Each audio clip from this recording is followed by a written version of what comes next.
faced SKT in this tournament, I feel like their pick and ban phase has improved. Group stage, Edward Gaming got crushed. Game 1, I think they split, and I think last game, Edward Gaming was able to come out on top with a bit of a surprise and read on SK Telecom. Now's the chance for SKT to kind of bounce back in the pick and ban. That's the thing. We talked about how SKT's comp in the last game was just so hard to pull off, because if you didn't get to the carries with Wolf and his ulti on Leona, you couldn't simply take them down, and that didn't work for him. One of the big reasons we saw Wolf had, what was it, 8 deaths last game? Also seeing EZHoon then try to just pick up the Orianna was also different, not something we thought would have come out of Champion Select. Let's get to the bans now for Game 3, guys. We're already almost to Edward Gaming's final ban. So SKT here trying to put Edward Gaming in a bit of a dilemma here. Do you want to now ban Rek'Sai? Do you want to ban Urgot instead? Whichever is an option for us to first pick. Azir as well is open, and with Cassiopeia being banned away, that is a legit early pick that you can take for someone like EZHoon in the mid lane. So I feel like there are a few good options for them. Rek'Sai would be the one we would expect if you look before the series even started. For Pinky here, again, it's the #1 jungle pick for him. But now they can control the Maokai. I mean, it's not to be understated how effective Koro was on Maokai. It was 6-1 and 20 in that last game.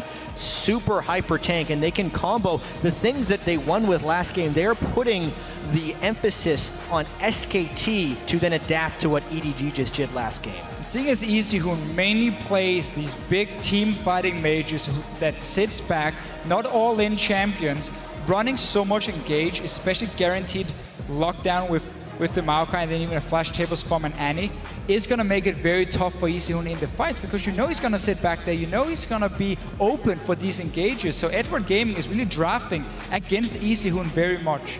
If SKT goes with this, it's something they've played a lot of over in the LCK. It's their mid-game, dragon-focused move speed composition that gets picks. They have been very successful running this team composition. They have. It is a comp though that really requires them to control the early to mid game, because once you go late game, now that you're also running Rek'Sai, not a Nunu to buff up this AD carry, your main damage source is the Sivir, and Maokai is just so good at itemizing against that AD carry and sit in front of him. Sejuani can come in for clear up as well, and you still have this double massive front line for Edward Gaming. Can even run Nunu if they want themselves with the Jinx.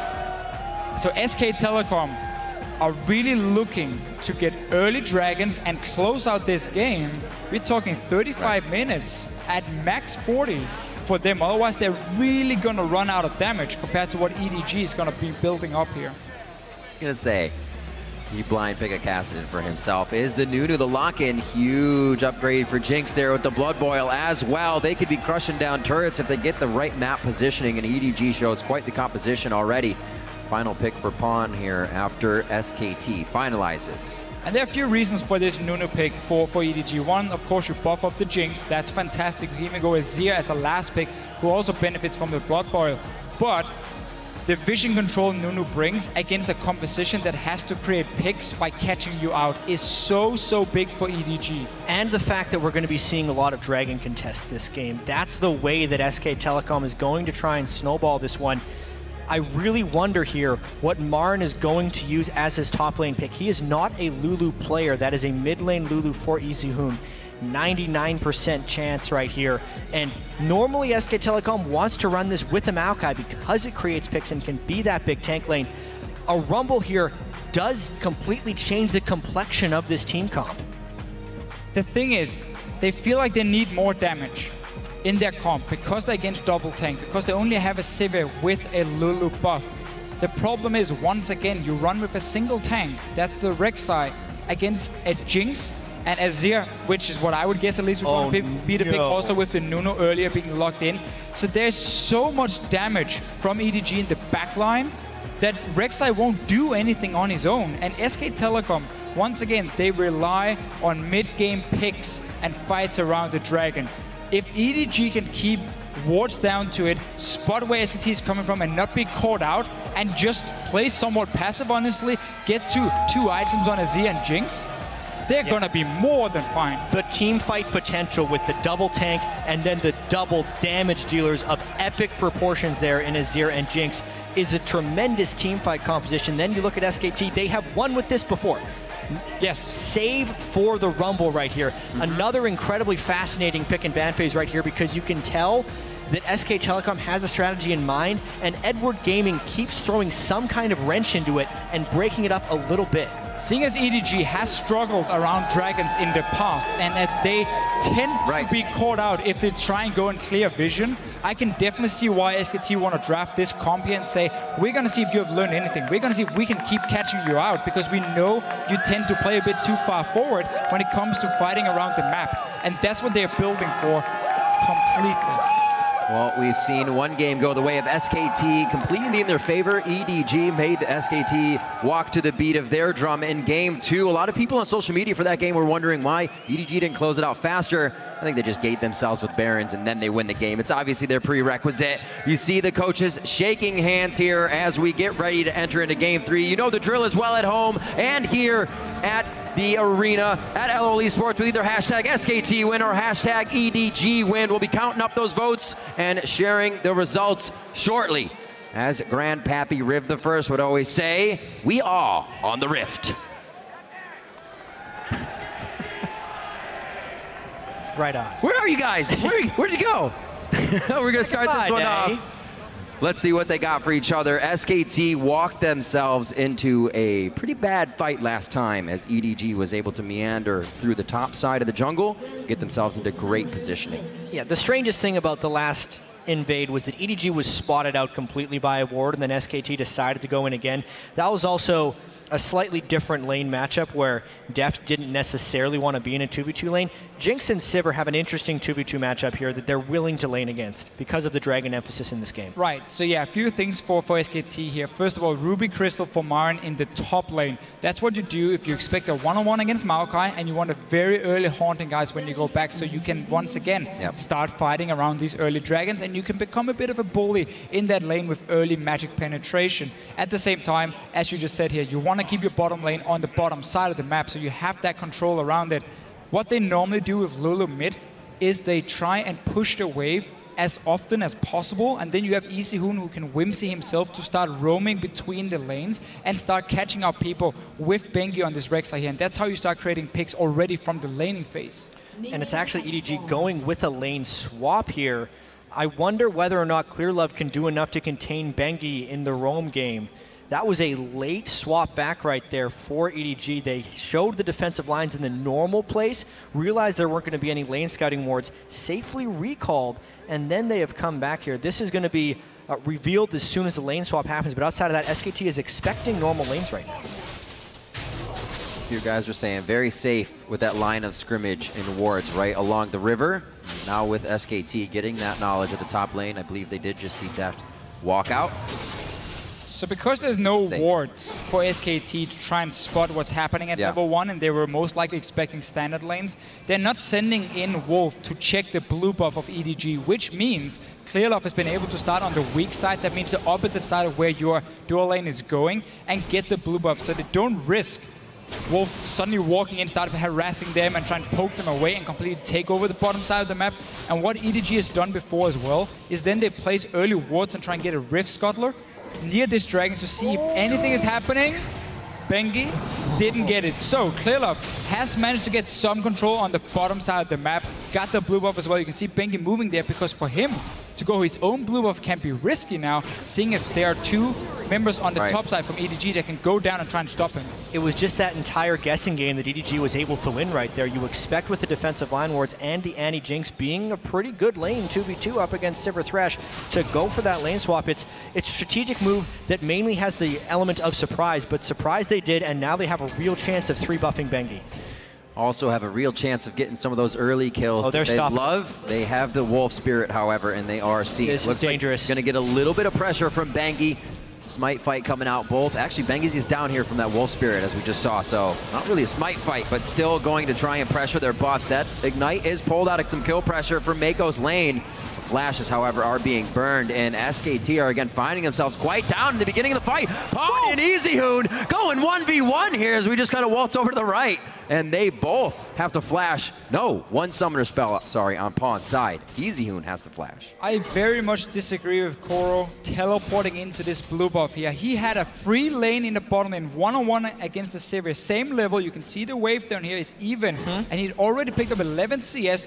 sitting there nicely. He joins in to push them away and try and get a first blood. Let's see what happens now, though, because he needs to get something, otherwise he's lost a lot from teleporting out of this lane. Yeah, they already had the teleport bird from the Rumble, and now everyone's deciding to party up here. Nobody cares about the bottom lane. All right, we're going to see who can come out of this one better now. It's pretty much making those adaptations mid-game here. We're only 5 minutes in, and we really don't even have lanes just yet. Koro and Pawn still in the mid lane now as he's low on mana. They need to stop these from going right into the turret. Bang is going to try to make that happen immediately, though. And what pressure here coming in from SKT after that jungle invade from EDG. SKT needs to send someone bottom lane because... Immediately. There's a 3-wave stack down there. Yeah, what Bang did was the wave was pushing towards him and he just left it there and roamed to the mid lane because he wanted to see if he can join for some of the action. This also means Koro is losing out on so much farm because all these minions have killed a few waves. Now Bang will return down. I think he only lost maybe 1 or 2 of the melee ones, so he's gonna get most of it and a cannon as well. So he will lose some of the farm. But the main thing for him is because Koro teleported away from this lane, he's not been getting a bigger lead over Marin, who was stuck up here in the 1v2 early on. He now has help from the Thresh and he can start picking up some farm. EDG putting so much value on a simple blue buff. Great job pretty much all around. Figured Bang would be down in CS. He picked up enough and still equaled out to Deft farming in the top lane. Still just about even in gold as well. So really a lot of summoners and a whole hoopla for the early part of that game. Yeah. Not to get too much.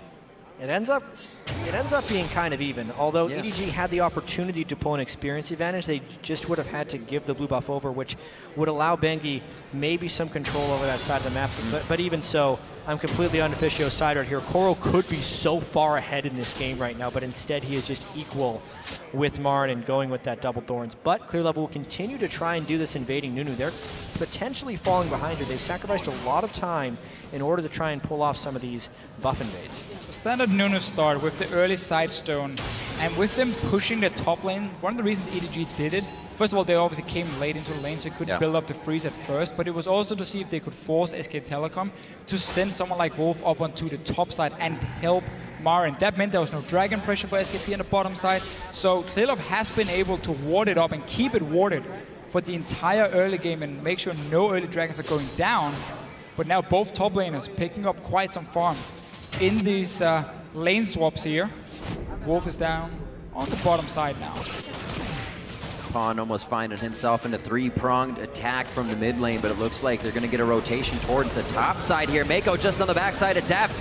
Going to force him out of that. They're still going to follow with the stun, the flash, and entry. Marin overheats at the beginning of the fight and adds some good damage to Deft, but they are going to follow up with a bit of rocket damage here, winning that trade. I almost feel like Mako thought that Deft still had his chompers. That's the only reason you would flash for CC if you thought you could chain it, but instead he just burns his flash and the rest of the SKT lane walks away and his ignite. So that's a thought burn for not that big of a gain. Maybe they try and dive him now. No ignite. Push him off the turret at least.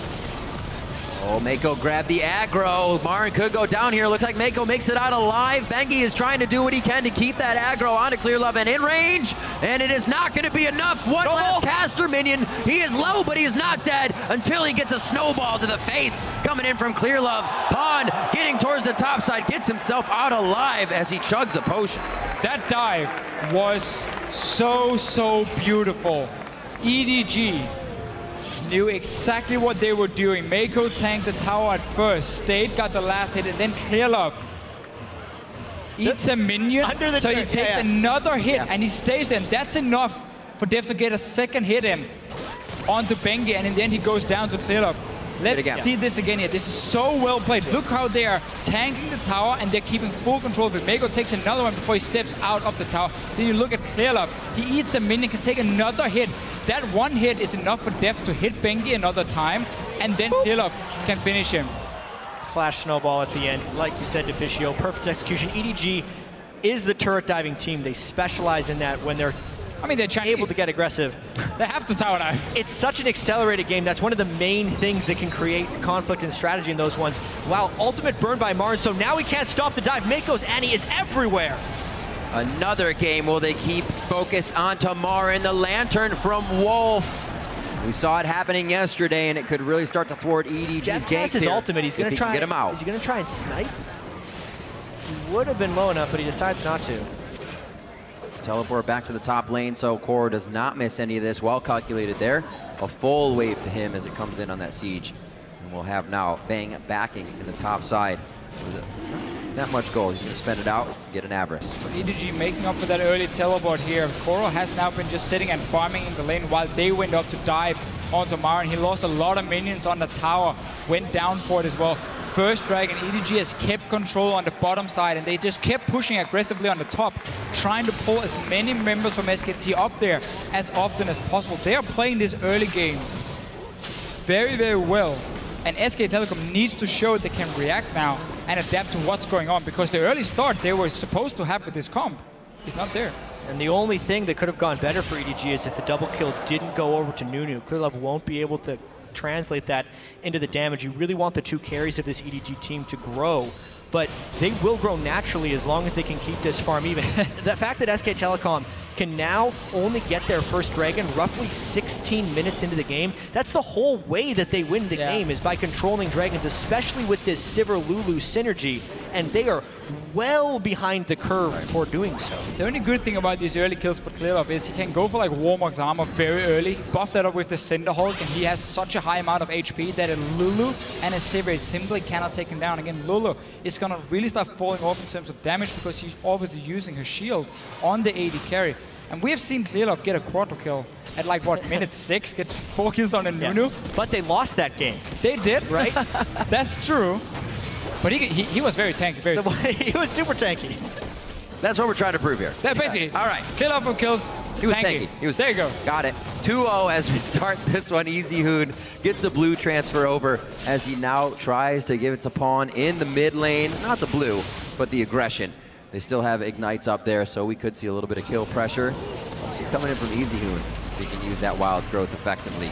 Maren looks like he finally gets some free time in the top lane, but it won't be for long. He's trying to make up for that 30 CS behind. Bengi's here to help. Let's see how this goes. Equalizer down on a Koro. Clearlove says peekaboo, comes out of the brush. An absolute zero charge up and a knockdown. Where's the fourth? He's gonna lock it up. Can he get the fourth? Come on, Here it comes. It'll do it. He's tanky enough. Gets popped up. There's the flash, and they may not have the chase. Arcane Smash coming in from Koro. Snowball. There it is. Oh, he gets the fourth one.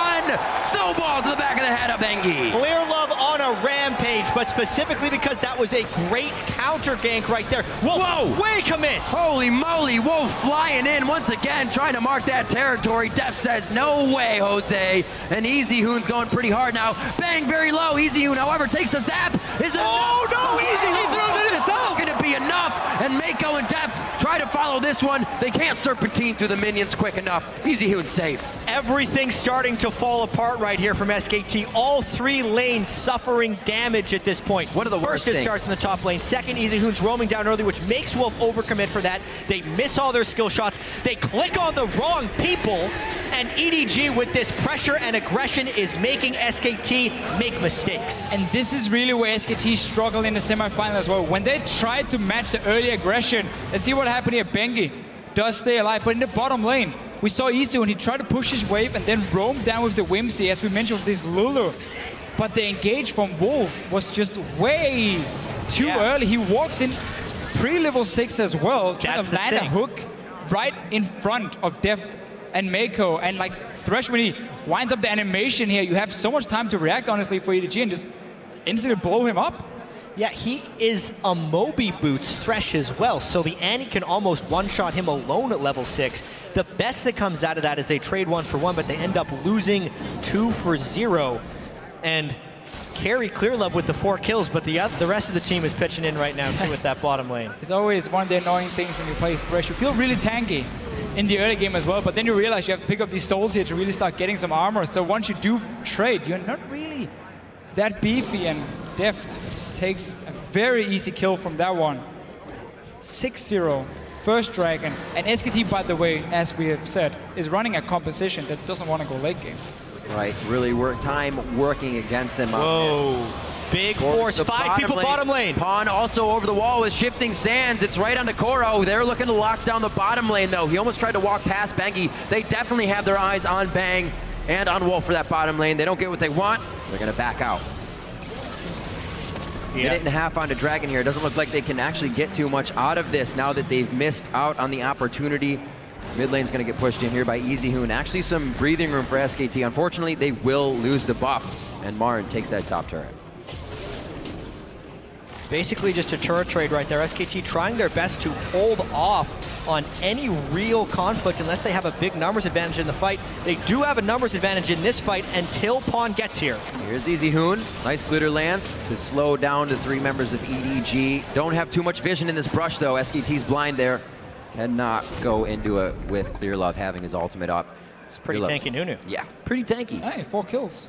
Good for you, Clear Love. Good for you. Let's see what he builds in this game. I mean, Locket, against double AP, especially against a Rumble, is fantastic. The earlier you get it, even better for your team. But you can also just be greedy and go for that Warmucks and just run around with like 3.5k HP. Look at the animated carry and just laugh at him. We also have to remember, again, SKT was up against this against Fnatic all the time, being down in the early game, but still being able to make things happen from 10, even 15, 13,000 gold behind. SKT was still in the game.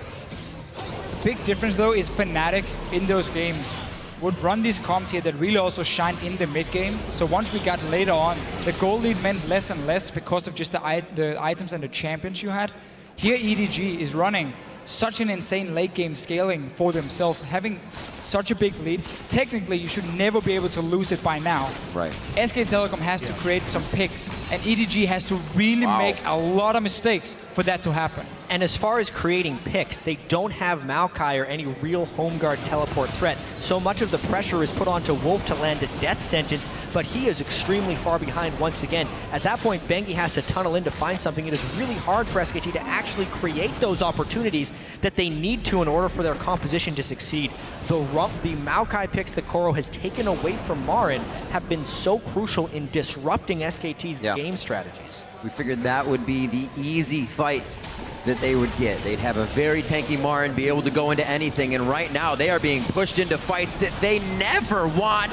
Super Mega Death Rocket comes in, but it's a 5-0-0 Clear Love now. Deft on the outside, what a flash to get out of that hook, but he's gonna meet Marin as well on the backside. The rest of the team is coming in. Deft is gonna live. Marin actually can't go back in the fight. Pawn grabs one towards the bottom side as well. Tell me he's gonna kill Marin now. No, it's actually gonna go over to Mako, and now Bang's getting chased down by Pawn. The blue buff's only giving him so much mana, and he cannot follow under the turret. Now that EDG has all of SKT down, they're gonna get Dragon, and with this composition, the second they set foot near a turret, that's gonna fall too. Everything is just working for EDG. They had so many wards in the jungle of SKT because they've been so far ahead already that they could see Bengi move around. They get a pick onto him first, and what often happens in these games where there's so much action and it's very one-sided, the team who's behind us had to use all these flashes before, so once a big team fight is there, well, obviously they don't have anything. While we saw Def just flashing around, he's staying alive. Cleared off. He's worth a full bounty. 500 gold to the killer. Run! But can they kill him? Ooh, going over to Bang there. Definitely much needed. His first kill of the game, and he's sitting on some scraps right now for Recipe. It's also this terrible habit Bang has of going extremely early Avarice Blade when he's behind. He needs immediate combat power because the team is going to force on him. This happened in the Fnatic series as well, where he actually built Avarice Blade as his first item. This one's a little bit better because he does have the pickaxe, and he was able to pick up the 500 gold, but it just allows EDG so much more power early game. He could have used that Avarice Blade gold to save up for a BF and have some reasonable power in these mid-game team fights. It's when AD carry basically say, I give up on the early game, I give up on the lane. I just have to look towards 2 items now where I can start being useful, and that's why they do it. But he's sitting on about 2,000 gold, so that will be the BF sword at least completed for him. Still not there for the vintage. That's the first pick on Bengi though. Yeah, and this is the fight we just saw where EDG picked up so many kills, and a lot of it was just because SKT was behind. Coral still had his summoner spells to chase things down, whereas EDG had their summoner spells generally to escape. Then the miracle of the day, Wolf having a really unfortunate 2 games here. Tons of miss Leona things. He misses his flay there that could have secured the kill onto Deft's Jinx. And then, of course, Clear Love, the unkillable until a few seconds ago, was able to close it out with that absolute 0. EDG again starting a fire very early in the game under the feet of SKT. It's a nice little trap for Marin here. think they got Deft. It looks like they will have him. Do the retribution kills come through? However, Mako takes that aggro way too early, and this starts to backfire. Clearlove just coming back from going down. Looks like he will find the same fate just shortly after. We are going to have Pawn coming up. Actually, Koro coming down from the bottom side of this as well with the Righteous Glory on. Pawn is only steps away now. If they can get that Blood Boil back in this fight, it will be very helpful. And Koro is actually going to use that to take down Wolf. That was a very, very aggressive play from EDG that SK Telecom were ready for. Marin waiting in the bush, getting a bot lane tower as well. So they will get some gold. There's 5k difference at the moment in favor of EDG, but at least some kills. And SK Telecom, again, it's one of the ways to get back, where you start setting up a few traps, you try and punish EDG if they make a play. Simply, I mean, it's going to be risky. It might also be one way SKT go for it and simply just end up dying because they are so far behind, but you need to try. You cannot just sit back and wait. That last one was super clever, though. Marin waiting up there was not what they expected, especially since you'd think SKT would be much more scared about being caught, but they're very knowledgeable about what will happen in the very late game, so they're willing and are taking these necessary risks to try and make things happen. By the way, during the long replay, Pawn did kill Wolf once again, only accelerating that Azir into the later game. And we can see with this advantage, EDG warding is now on the up and up again. We talked about it a little bit before. They're already starting to pink and ward up Baron. That side of the map looking like a light bright almost for them. And much security needed to make sure SKT can't come back with a big objective fight. Dragon still some time before it comes up. That's not really going to gate EDG for trying to find more aggressive fights. And Marin is doing the same again here, where he delays the Hourglass by going for Abyssal Scepter as the first item, or second item after the Haunting Guys. And what he's basically trying to do is have as much damage as possible, I guess, when you try to snipe the back line, and then also to try and avoid some of the poke coming in from an Azir. The problem is, you still only have that Rek'Sai in the front line. You need that Hourglass to be there with him. Though, let's see what he can do. A lot of dedication to this fight now that SKT has used that on the hunt. They have, however, have to use that to get out of this fight, as EDG is able to close in way too quick. It's the same again though. SK Telecom, they keep setting up small traps around the map. This time it was the Baron. EDG, normally when you're so far ahead, you don't expect the enemy team to sit and wait for you. We'll get surprised a few times. Nobody died this time here. But look, it's very tanky. Yeah, it's potentially about EDG waiting on some Dragon timers, but they've been known to be a little bit impatient, and they have the capability of forcing. SKT staying power in numbers now. We are going to see Wolf back, so they may start to back a little bit themselves. You can see Bang heading towards the bottom side here. A minute on to Dragon. Pawn. Items ahead already. 2 items in inventory. Yeah, it's a little bit ahead. A full death cap over Easy Hoon. Just a little Lulu. Just a little bit. And there's really nothing to stop him on the side of SK Telecom. Yeah. They need to basically have Pawn sitting on top of an equalizer while they have him in a death sentence. Wolf continually in trouble. Thought he had enough safety at least with Easy Hoon being there. Pawn getting in with the Flash Emperor's Divide to throw Easy Hoon right back into the fray. Double kill for death. And immediate pings onto the Baron after they're able to get those picks. Pawn flashing for the Emperor's Divide, gets him back right there. Basically just using what's got them here, and now just zoning out the choke points. If anything tries to steal this, it would be Rek'Sai with the Rumble ultimate once again. EDG absolutely on a tear here once again coming into game 3. They have lost no momentum from game 2, and SKT has not found a way to adapt yet. And they finally got to move around the map and not walk into a trap. Saw that SKT adjusted position normally, and then they instantly just go down, force a fight on them, get 2 kills, gives the Baron as well. Bang, it's not going to do a whole lot of damage with the Boomerang. Another Dragon for EDG coming up. SKT is around. There's a flash coming in. Gonna have to take the fight. If the fight is right on top of your head, they take down Bengi immediately. And that timer that SKT was looking for has pretty much run out for this composition to turn on. EDG on fire here as they grab Dragon number 3. 15 kills into this game and a 7,000 gold lead. And EDG, aside from just having that great draft phase, in our opinion, because of the late game scaling, it's the way Clearlove played in the early game. There was that interesting moment when Koro tried the teleport for the blue buff at the start of the game, but if anything, that splits and makes sure Bengi can't snowball any of the lanes. Because if we look at these lanes individually with Rumble, Lulu, and Sivir, they're not doing anything without the assistance of Bengi. So when Clear Left shut him down, the rest of EDG could use their skill to take over. Oh, he flashed on the lantern, but he could not get it because everybody also huddled around the campfire. Bang goes down. Wolf, they're just trying to stop EDG from getting any closer here. Throwing a few deterrents, but EDG is not really worried about anything they're facing at this point. The Wolf Spirit's gonna find him out. They easily are able to take down the blue buff here, and this is where we gotta see EDG start putting their foot down. SKT wants to do the same. So tanky. They may find themselves a fight they don't want. Marin overheats right in the middle of it. Vengeful Maelstrom is just completely stopping hardly any damage from hitting Clear Love. Deft in a bad spot, flashed into the pit by himself there, and he's almost staying alive. It is Marin that's going to be able to take him down, but SKT has lost 3. Now 4 members in the quadra kill for Pawn. Bang's the only one that's not there. We keep seeing SK Telecom just trying to get a few picks or a few kills here and there to try and get back in the game. They know how far behind they are, and EDG just has so many ways they can play this game out. They have great siege, honestly, to take down towers with Azir and Jinx. They have a Maokai who can just push down a lane on his own, teleport in behind for a flank if he wants to.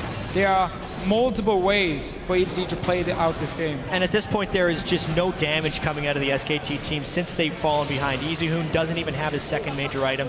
Bang did just finish his Infinity Edge, but that's at the point that we're seeing 3,000 health on multiple tanks for the EDG side, not to mention the locket for any equalizer damage that would be coming in to hit the team. Everything going in EDG's favor. This fight once again, Deft actually was staying alive here.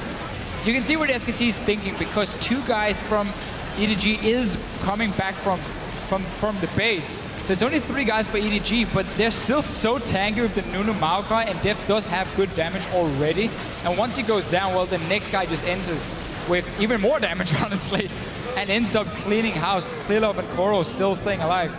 Koro barely took any damage, just healed most of it up here. So there's simply just no damage coming out of Bang. And also Marin, with his build, the fact he can't stay in the front line with Bengi, even had it been like even in gold or somewhat even here, it would have been very hard for SKT to play these fights unless they get the correct pick onto one of EDG's carries. Bengi getting hit up by most of the team of EDG. It looks like Pawn's gonna be able to stick with him here. Shifting Sands, able to save, oh, he goes down! A little bit of a burn there. And Pawn able to get some attacks in as well. Great chase, follow-up, and kills coming from EDG. We saw it with SKT's composition coming in, and they knew it as well. They were on a timer, but it seemed like EDG just had that in their mind. They're going for Deft once again. He's a little bit out of position. Taking control of that advantage. Whoa, Deft goes down very, very early. Trying to reassess the fight. SKT knows that's all that they can get here. We're gonna have Bengi in just a few seconds. His teleport is up, but he has no way to get to the fight to help his team. Pawn now probably gonna take down Wolf before he can even get onto the stairs of his base. And Clear Love is just 2v1ing, so the rest of the team can still come along with him. He's got the Iron Elixir already on, almost unkillable. And Pawn's able to pick up another one, 8-0-5 on Azir now. They've been able to pick out Deft on a few occasions, but then you can clearly see the rest of EDG coming in for the kill because they just have that massive lead.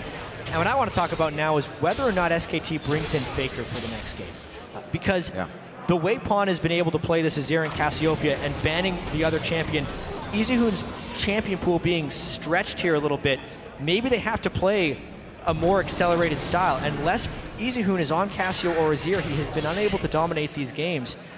And they're going to be 1 game away from elimination. Yeah, here. it would remove the LeBlanc ban they've been using. SKT normally ban LeBlanc themselves when they have EZHoon in there, and then obviously teams ban it against Faker. Right. Typically, we saw Fnatic leave it open yesterday and try and trade certain other picks for it, but that could be one of the changes you want to make.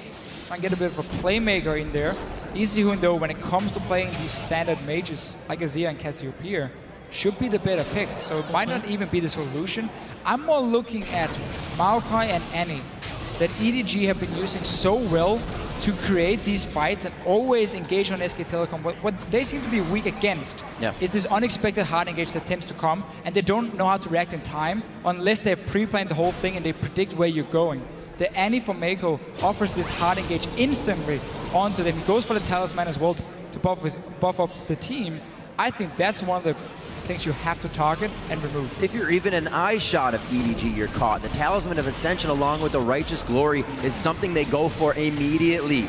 Like you're saying with that Maokai and Annie. Once again, the Talisman of Ascension burned out there. Righteous Glory, if they even need it to keep on the follow. And at Pawn coming up with another kill as he flashes forward with his soldiers. And they're going to have to get off of that cooker. The red carpet's laid out, but EDG wants none of it. And they're just going to be able to start pushing here. They're fighting in between turrets. And SKT can't really give anything back to him. Easy Hoon gets knocked back by Emperor's Divide. That's going to be Koro picking up a kill. And EDG are now 2 turrets deep, diving SKT in their base. 28-5, 30 minutes in. EDG doing whatever they want at this point. The SKT forced to surrender. There was no way they're coming back there. You said SKT had that timer. They knew the composition they chose. We probably won't see that again, but EDG was ruthless about the process and method they took to that game. And just there seems to be so many different picks for EDG that's so good for them. Like Hecarim has been banned every single game by SKT because Koro is such a fantastic Hecarim player. That gives him the Maokai though, because it's not a top lane that's getting first picked whenever we see it. Rek'Sai has been now first pick for Benki in this game. He was shut down in the start, and because EDG are lane swapping around and forcing so many fights, Benki never gets to play the game where he sits and ganks. Yeah, Mako's Annie has been, it's almost like EDG was saving things in the group stage and in the semifinals. I think they were. Because Jeff's Jinx, Mako's Annie, 2 of the biggest impact picks in this entire series. Yeah. They had an easy time with AHQ in the semifinals. Their first game against SKT, it seemed like they were just saving everything. We're not going to be seeing Deft playing Tristana again at this entire tournament. And they're really putting on a performance in these last 2 games. Well, to your mention of Faker, they do have 5 minutes after the Nexus goes down to choose if they wish to use a sub. Not a lot of time there, but they also have that time to discuss whether they want to keep Easy Hoon in just because of that pick. Like I said, they knew what they were going in with. We can't really fault SKT. They tried a very tough composition against a very strong EDG. And the interesting thing about this is it's not like Easy Hoon played a poor laning phase in game 1 or 2. He did a lot of really impressive things. It's just this game in particular is when they really looked lackluster, but that was because EDG was all over the map. It's the same thing we've seen other teams do now, where SKT fall behind early on. You're constantly forcing fights on them, and that's what's working. So I don't even think it's not about the mid lane, for me at least. It's about some of these main picks for EDG they're using to always force the fights. Well, it may not be the mid lane for you. Maybe it is somebody Anistas. And for a look at how Edward Gaming brought this series to match point now, we are going to